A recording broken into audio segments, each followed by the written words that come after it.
Welcome to the Center for Spiritual Living in the heart of Las Cruces, where our center is thriving and working each day to fill the spiritual needs of this wonderful community, and where our vision is a world in loving partnership for the good of all. I'm Barbara Reesner, your practitioner in service here for today. Let's start with a few announcements. If you haven't already done so, consider joining in with our weekly Spiritual Circle discussion group on Zoom, Wednesdays at 11 a.m. The lively discussions cover features, articles from the Current Science of Mind magazine. So see the newsletter or call the office for your Zoom link. Our fall yard sale is still on hold for now.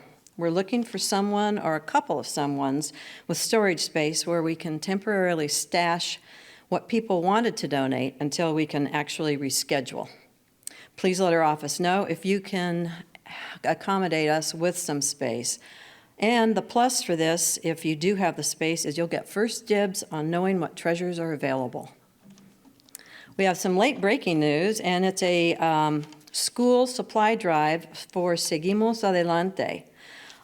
It's for a lot of different school supplies.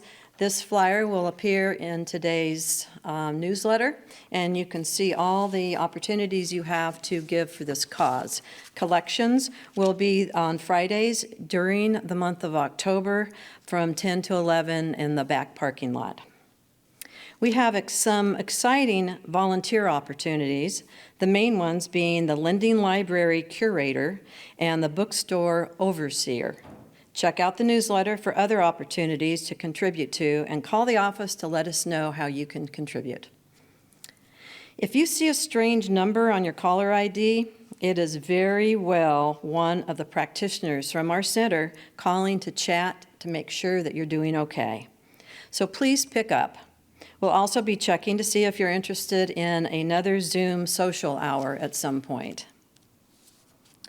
We are so very grateful to those of you who are giving your tithes and offerings over our website, through the mail, or even drive-by little monetary gifts that you're leaving through our mail slot in the back door. A reminder that we are a tithing community, and this month 10% of all we receive is being tithed to Tents to Rents, which helps Las Cruces homeless move into permanent housing. Tents to Rents is a fundraising campaign initiated by the Mesilla Valley Community of Hope. It helps homeless people living in a tent at Camp Hope to make the transition to their own living space, a home of their own. The cost is about $6,000 to move one person from living in a tent to an apartment. Community support is important to fund this campaign because federal grants are not available to Camp Hope. When you've been homeless, the simplest comforts can seem monumental. A bed, a kitchen, your own bathroom, heat and air conditioning, something that everyone needs and deserves. As your practitioner in service today, I want to remind you that practitioners are available to pray with you over the telephone. If you need a number, please call the office and one of us will call you back.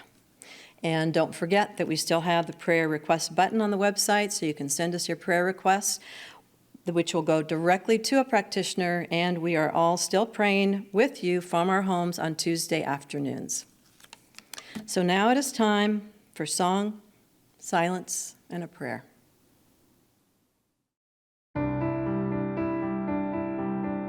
In this moment, I am love.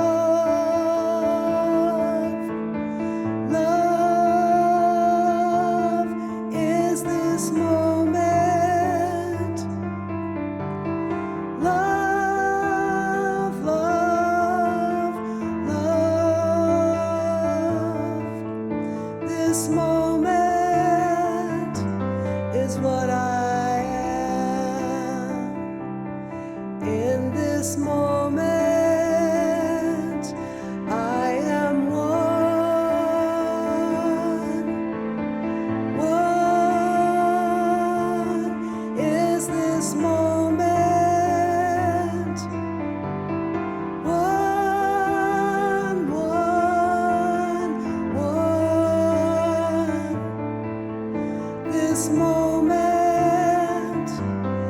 what I am.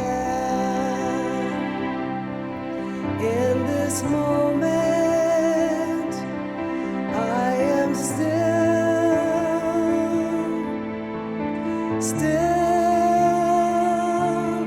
is this moment, still,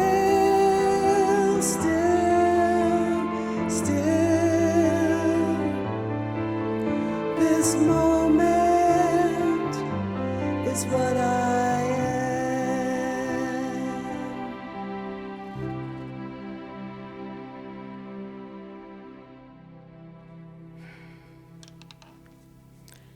So in this moment, let us reflect on the knowledge that our connection to each other is a source of inspiration, comfort, and love.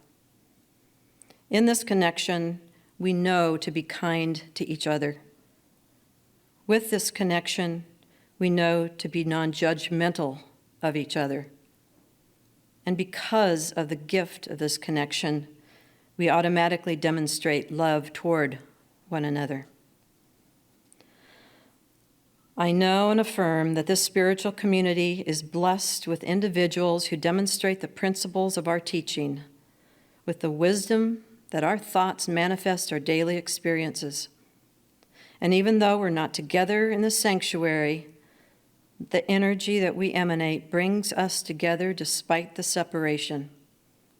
We offer our appreciation and love to Reverend Bonnie, the staff, and the board for making our center the spiritual haven that it is, even in a virtual realm.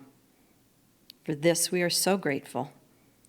And so we say, and so it is. The reading today is from the Science of Mind magazine, October edition, from the October 3rd Daily Guide. It's from an article written by, from the book, This Thing Called You by Ernest Holmes. It's called An Echo from Within. If life made you out of itself, which it most certainly did, and if you are an individual just a little different from all other individuals who ever lived, then life not only created you as an independent being, it also implanted a unique something within you. It will never be duplicated. The spirit that accompanies you through your life is just a little different from the spirit of any other person. Not different in that it is isolated, because all are rooted in one being, but different in that it is individual. It is you. Suppose you were to think of it this way. There is a spirit in me, and this spirit is God as his own son. Whether or not I understand it, there is a real me that forever exists in pure spirit.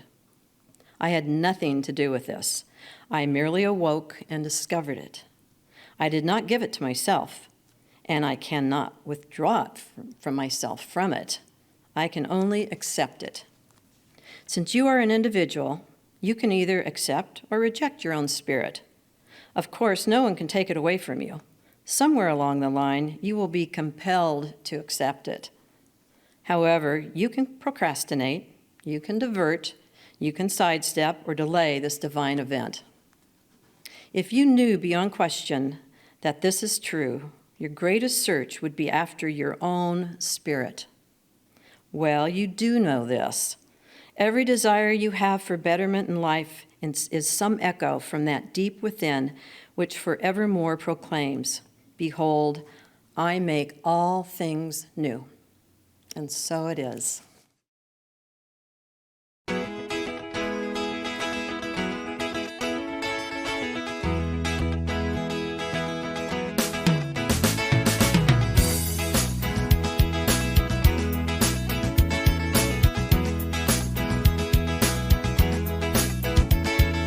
Don't you feel it growing day by day? People getting ready for the news. Some are happy, some are sad. Oh, we gotta let the music play. What the people need is a way to make them smile. Ain't so hard to do if you know how. Gotta get a message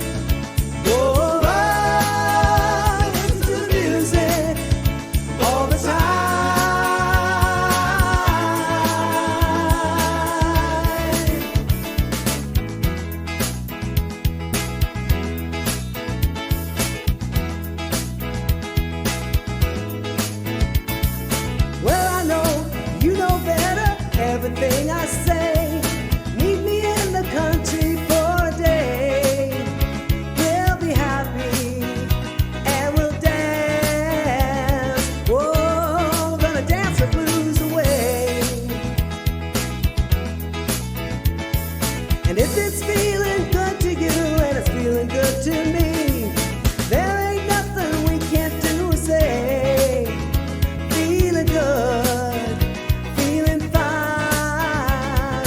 Whoa, gonna let the music play.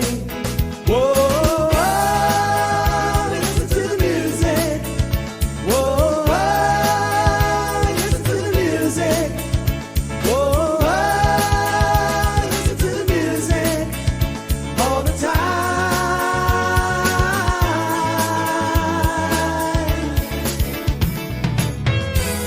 Like a lazy flowing river, surrounding castles in the sky, and the crowd is growing bigger, listening for the happy sounds of God and let on fire. Whoa, whoa, listen to the music. Whoa, whoa, listen to the music. Whoa, whoa, listen to the music all the time.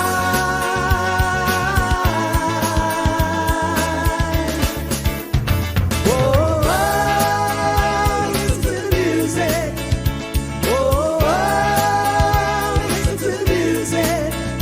Whoa, whoa, listen to the music all the time.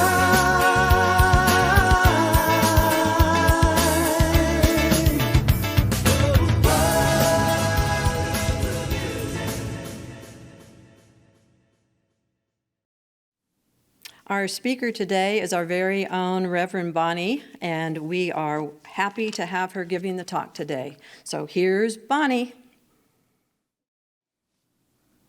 Good morning. It's so wonderful to be with you on this first Sunday celebration of October. As Barbara so wonderfully said, I am Reverend Bonnie, the community spiritual leader here at the Center for Spiritual Living. And this month, our theme and our focus is cosmic connections. So when you hear that phrase, cosmic connections, what do you think of? What pops into your mind? Some of us older folks might picture phone lines and how those lines connected everyone to each other when we used that older phone system, or when we were plugging and unplugging phone wires. Some of you might remember seeing that. Or maybe you picture a lantern or a lamp and plugging it into a wall and that connection. Or more recently, a connection being that great Wi-Fi connection with lots of bars that says that it's a strong connection. Or maybe you picture like a snap, how it fits together and holds things together when it's connected. Or if you think about the cosmos, maybe you're picturing the primordial soup and you're floating in there somewhere. Or maybe you picture the connection between an infant in the womb and its mother through an umbilical cord. To me, the idea of cosmic connection is once again this idea of oneness. It's another way of saying oneness when we think about our connection to the cosmos. And for me, that perfect metaphor was that infant inside the womb and the umbilical cord. Because when you can picture that, the infant is completely surrounded by its source and is connected to its source, and yet there's still a bit of individual in there, separation as it has developed and grown in the womb. When the mother eats, the baby is fed. When the baby kicks, the mother feels it. So there's that connection while there's some separation or difference, independence. So I see that the mother's stuff has been what creates the baby in addition to the father's. So that baby is made up of the stuff that is the mother, just like we picture ourselves being made up of spirit. Ernest Holmes says in the Science of Mind text, there's a chapter called The Unity of Life.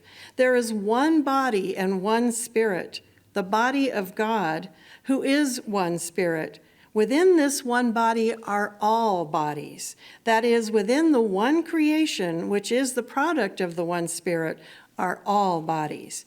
And so that's why, to me, this idea of the baby in the womb is a perfect image for me to imagine. Only this womb is so big that it not only has twins or triplets or quadruplets, but it has all of us sharing that same space inside this huge cosmic womb. And we're all connected to the source through that umbilical cord, and like twins or triplets, we're connected to each other. That what one experiences impacts the other. Ernest Holmes talks about being individualized expressions of the one. And again, in the Science of Mind text, he said, we are individual entities in a universe which furnishes the background and the foreground for each of us. But each is unique, different, yet fundamentally alike. In other words, the cosmic order is the divine mind. The universe in which we live is a spiritual system, and we are spiritual beings. We live in a culture here in the United States that puts a lot of emphasis on being an individual.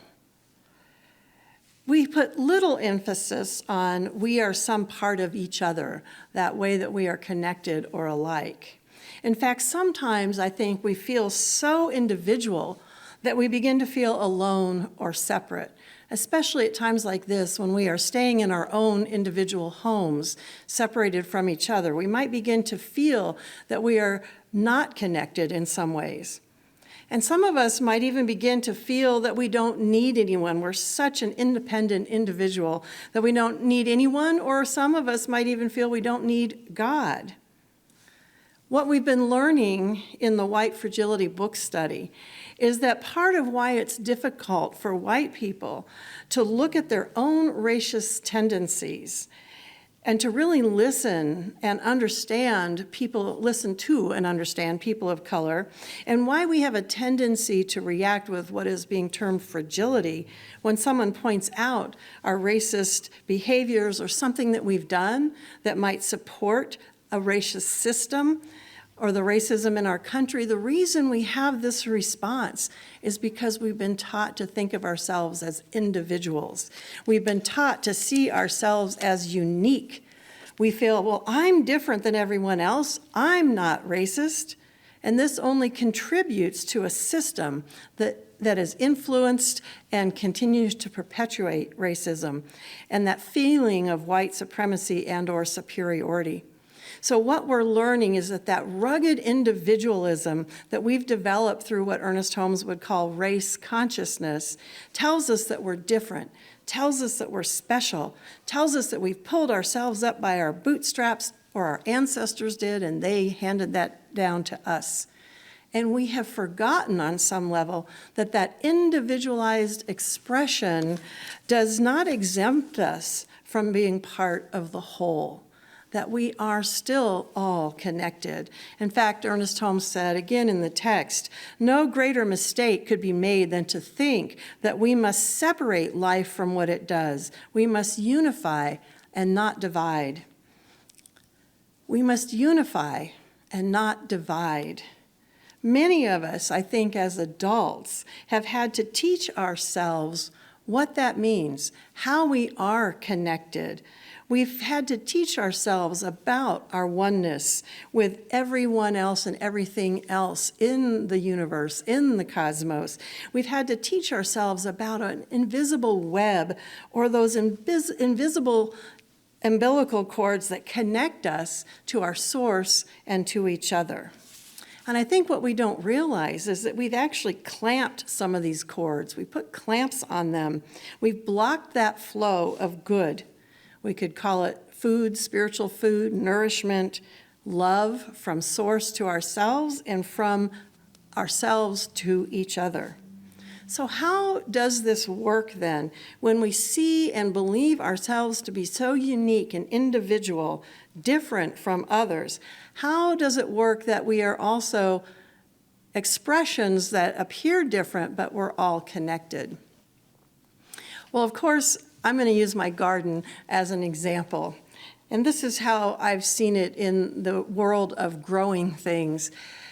In our country here, we've moved to a system on the larger scale of what we call mega farms or mega plantings, and you can move into areas where this is done and see nothing but the same crop for miles. We call that monocropping. And what happens when they do monocropping over and over with the same plant in the same soil is the soil becomes depleted, and that's when we move into using artificial fertilizers and pesticides to keep the pests away. And what we have found is a healthier way, a more sustainable way of farming is what we call companion planting. When you have different plants that work well together, so they appear different, they are different, and yet together they create a system that is healthier for the overall whole. They could replenish each other's soil. They might provide shade or support to the other plant.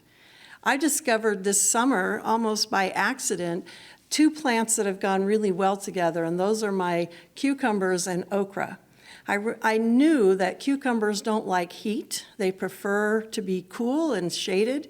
And I noticed that my okra was getting really tall and had big leaves. So I experimented, and I put a circle of cucumbers in the middle and a bigger circle of okra around the outside. And the cucumber vines have grown out through the okra. The okra grows fast, so now there's big leaves shading my cucumber plants, and I've gotten a harvest that I've never experienced in New Mexico before when I've tried to grow cucumbers. It worked. These 2 plants made a wonderful companionship together and shared that space in a way that wasn't working when I had the cucumbers separated on their own. We also know things like basil and tomatoes work well together, and the Native Americans called them the 3 sisters that work well together: corn, beans, and squash. They knew how putting these things together, they helped each other in their environment together. Some plants keep away bugs. Other plants help attract the pollinators, the bees, so that the other plants get pollinated. So there's a symbiotic relationship that plants can have with each other. Now, I know people aren't plants, but I think the principle of how it works with plants is part of a principle that is more universal. It's what works in our larger cosmos. When we approach things from that perspective of what gifts can we share with each other to enhance our environment, as opposed to what gifts are they trying to take from me if they get into my space? How can we unclamp that flow between us and help ourselves rise to a higher level of interacting because we've freed that exchange between us? I found a quote, and as I tried to find out who said it or wrote it, I found various people. So I'll just give you the quote. "You don't get harmony when everyone sings the same note." And it took me a while to figure out what that meant. And then I realized, oh yeah, harmony means we're all singing a different note that harmonizes with each other. We don't get the beauty of musical forms if we don't have different notes working together. If it was just one note consistently that everyone was singing, it wouldn't have the same effect. It wouldn't be that harmony that we are wanting to create. So again, I think this principle of diverse expressions within one system working together for a greater good is something we can see throughout the cosmos. Consider our planets. It's that gravitational pull from one planet to the other in our sun that keeps everything rotating in its formation and keeps the moon rotating around us. So I was thinking that we could perceive of gravity like little umbilical cords that are invisible that keep our planets in this solar system in place and then keep the bigger solar systems in their places. Part of how the cosmos works. So these are examples from the micro to the macro of how it is that we can see diversity supporting and being part of a whole. As we honor our connections and share our resources and gifts and talents with each other, we can rise to a higher expression in our communities and in our lives. And this idea reminded me of a game that I was involved in once, and I have to tell you, I can't remember where I played this game. I can remember some of the faces. I know I was young, I think a young adult or a teen still. And it was a game that whoever was in charge of this group, had us play to make a certain point. I can remember aspects of the game, but the final outcome is what I want to share, and that's what I remember. So they divided us up into small groups of about 3 or 4 people in a group. We had several teams, and the idea was to see who could win the most money. Of course, it wasn't real money, but there was a prize. There was a certain amount of money that you could get in your team. But as we started working, it was like we were given pieces of information to a puzzle that we were supposed to figure out. And as we started doing the game, we started to realize that that team over there had some information we needed, and we had information that they needed. And as we continued to work with the information we had, we started to see that if we all agreed to share our information with each other, we would get a lot more in the end. But it was also evident that if our group kept our information to ourselves, we could end up with more money than everyone else, even though that amount would be less than what we would have if we all shared our information together. To me, it seemed like a no-brainer. Let's just share the information and let's get this game over with. What I was completely surprised by was how difficult it was to convince the other teams to share their information, because some people wanted to have more than everyone else, even if that meant less than we could have as a whole. And I think that the universe works in a similar way. That the cosmos and the universe, what we believe is that there is enough for everyone. And we get the most out of the gifts of this universe when we share our resources and our information and work with each other. The problem, and what we see, is that it's hard to convince all people to do this. It's hard to convince people to unclamp that flow between us and share this information, to share our goods, to share our resources. Ernest Holmes said, "The only reason we are limited is that we have not allowed the divine within us to more completely express." And I believe the divine expresses more completely through us when we're sharing, when we are recognizing our oneness, our connections to each other, and seeing that the greater expression can come through sharing and allowing that free flow between us. So this reminded me of another metaphor that I have shared with you all before, and I've shared in several classes, but I think it's worth remembering. And that's that I often look at humanity as a big sandbox full of 2-year-olds playing in the sandbox together. What happens when you put 2-year-olds in a sandbox together, or 2-year-olds in any place together, is they do what we call parallel play.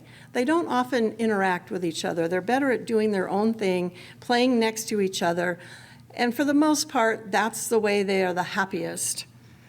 And this works until one of them sees that you have something they want. And then that 2-year-old will go over there and grab it and try and take it away. Or they might get mad and pick up some sand and throw it at somebody. And the reason I have this metaphor is because I worked at a daycare center with a huge classroom full of 2-year-olds, and we would take them all down, stick them in the sandbox, and all the adults would stand around the sandbox, and we would go, "Now, Johnny, if you want to borrow the shovel, use your words. Ask Sarah if you can borrow the shovel. Oh no, sand is not for throwing. You need to keep the sand in the sandbox." And we would just sit there and try and guide and encourage behavior that we wanted to see in these 2-year-olds. Sometimes they would even bite to get what they wanted. When this happened, as the wise adults, we didn't sit there and say, "That person's evil. That little kid is really bad." We didn't label the kids that.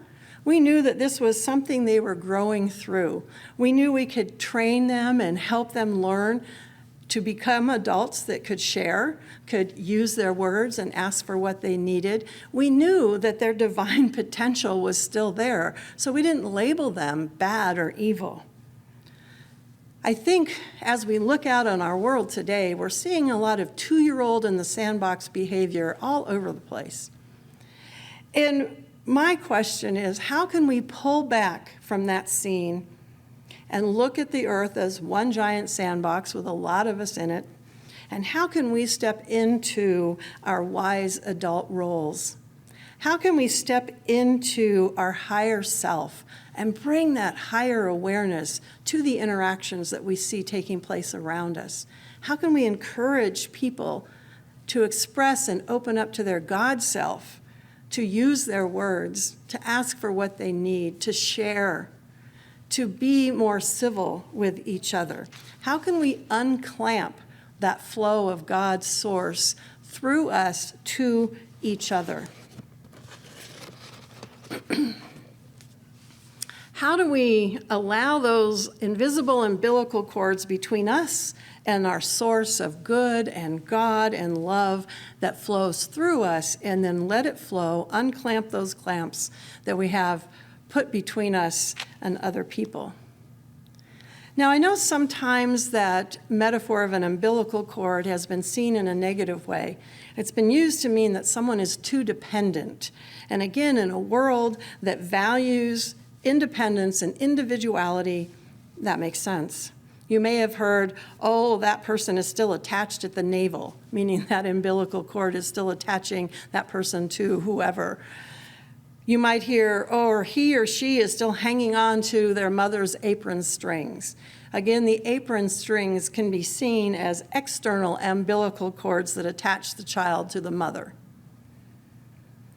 So even though our culture has high value on individualism and independence, I still think the universe, the cosmos as a whole, functions through connection and through interdependence, and that we can clamp off the flow to ourselves, but we can never completely sever it. That cord is forever attached, and if we unclamp it, we can see that flow on a greater level. Ernest Holmes has so many quotes that support this idea that I couldn't even begin to share them all with you right now. I've picked 2, again, out of the Science of Mind text. He said, "Within us, then, there is a creative field which we call the subjective mind. Around us, there is a creative field which we call subjective, with a capital S. One is universal and the other is individual, but in reality, they are one. It is impossible to plumb the depths of the individual mind because the individual mind is really not individual, but individualized. Behind the individual is the universal, which has no limits." Another one out of a section called Unity on page 121, and I would suggest if you're interested, read the whole section. This is just an excerpt. "Each individual, however, is a unique variation in the universe. No 2 people are alike, and yet all people are rooted in that which is identical. We recognize then in our self-knowing mind our unity with the whole. For while a drop of water is not the ocean, yet it does contain within itself all the attributes of the limitless deep." And that's an example that we often use in classes too, the idea that we are a drop in this vast ocean, but in each drop are all the elements that the entire ocean has. Our supply, then, comes to us continually because we are one with supply itself. And when we unclamp that flow, that supply of whatever we are seeking, love, joy, peace, abundance, all of that flows to us because we are already one with it. So picture this. If you have a faucet, most of us have faucets somewhere, a bathroom, kitchen sink. When we turn the handle to start the flow of water, do we then say that that source of water is the faucet itself? Somebody might think that, but I think most of us know that the faucet is not the source of the water. We have to follow that water back to treatment plants, back to rivers, up to springs in the mountains, to rain, and to the ocean, and to that cycle that allows water to be present through our faucet. The source is the cosmos itself that has allowed water to be on this planet. And so when we turn that faucet on, we can give thanks to the faucet for its role, for unclamping, opening the source and allowing it to flow.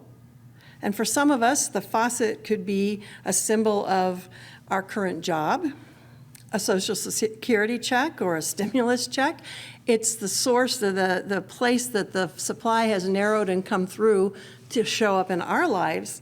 But we give thanks for that role that it has, but we also give thanks to the greater source of that supply, recognizing that the greater supply comes from source itself. The source, then, is available and intended to flow equally and equitably to all, everyone, everything on this planet. Some of us have clamped down our own supply, and others have tried to clamp the supply that other people receive from source.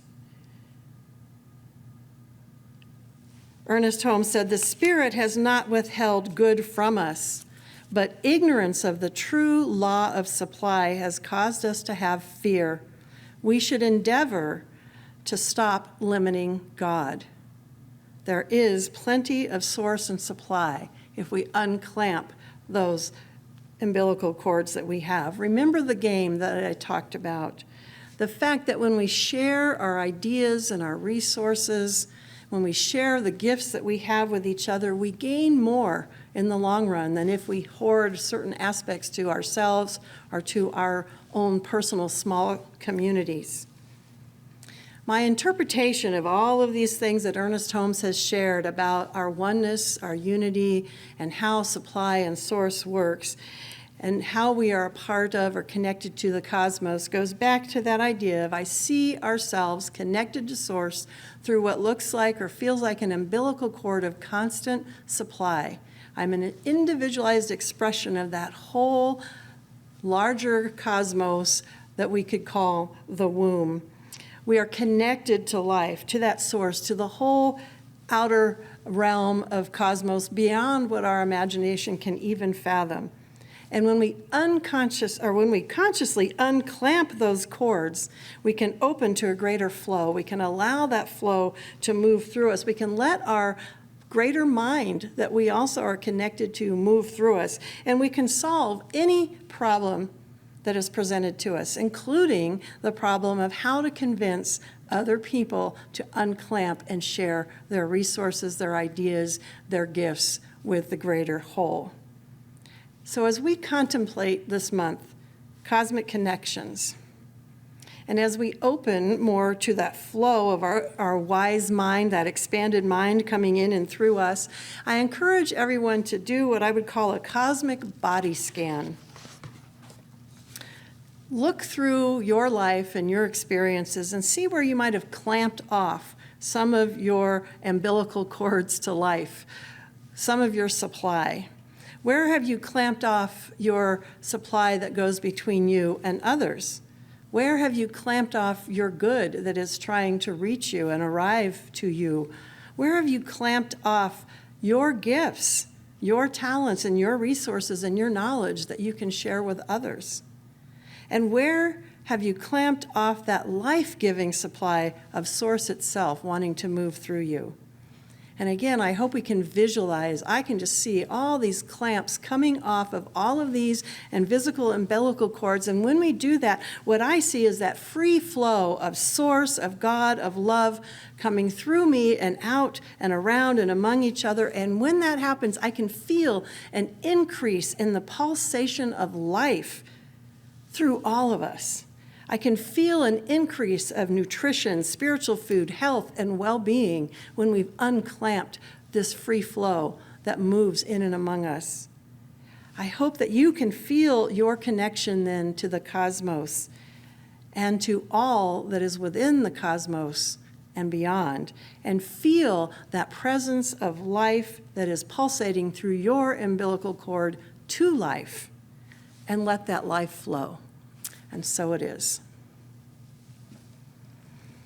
So let's just take a moment to go within, and I hope in your respective places that you can feel from your umbilical space, from that place where you were connected to your mother, feel that connection still there between you and every individual around you, between you and Source, and feel life moving through you, feeding you, supporting you, responding to you. If you decide you're needing to kick, it responds, it gets itself more comfortable around you.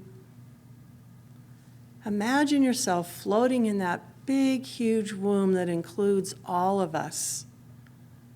Picture those connections, and picture yourself opening up to releasing that flow to a greater and greater amount that isn't restricted, but knows that as it flows fully, there's a greater expression. There's more room for life to move in and through us. And so as I hold these pictures and visions in my mind, I just give thanks for this community, for that which continues to connect us in this time when we're not physically in each other's presence, but spiritually we are still so deeply connected. I give thanks for the outpouring of love that I've experienced from this community and that I've watched move from various people to various people as the need to support each other with love has showed itself over these last several months. I am so grateful for how this community works, and I know that the larger community can see the example we set and continue to move with us to a greater expression of everyone raising to their highest and best self. So with that vision, I just give thanks, and I allow us now to say together through the connection of this great internet, and so it is.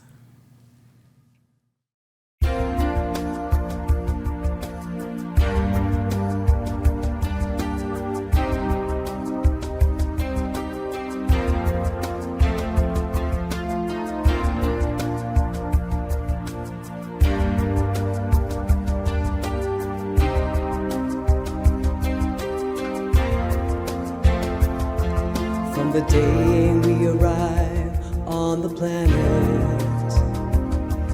and blinking step into the sun, there's more to be seen that can ever be seen, more to do that can ever be done. Some say eat or be eaten, some say live and let live, but all are agreed as they join the stampede. You should never take more than you give in the circle of life. It's the wheel of fortune, it's the leap of faith, it's the band of hope, till we find our place on the path unwinding, in the circle of life.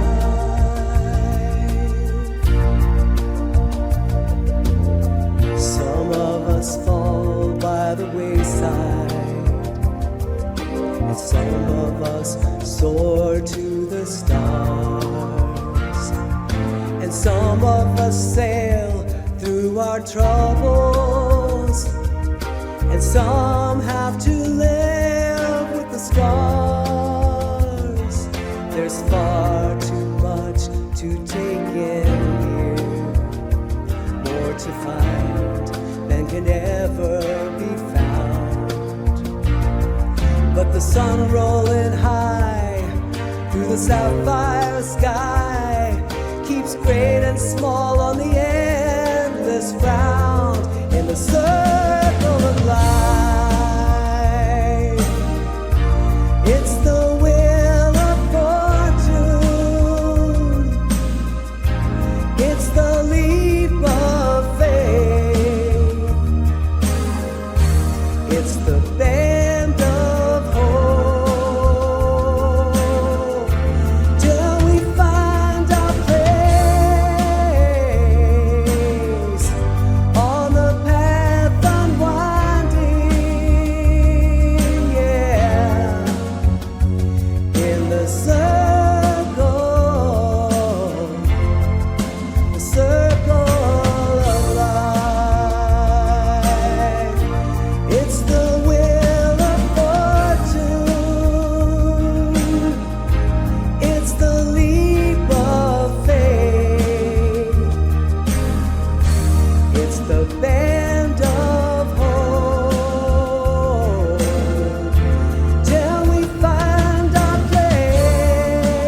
So I want to thank all of you again for joining us today for the Sunday celebration, the first Sunday in October. I hope you continue to find new and innovative ways to open up and stay connected with each other and stay safe. I love you all. Take care.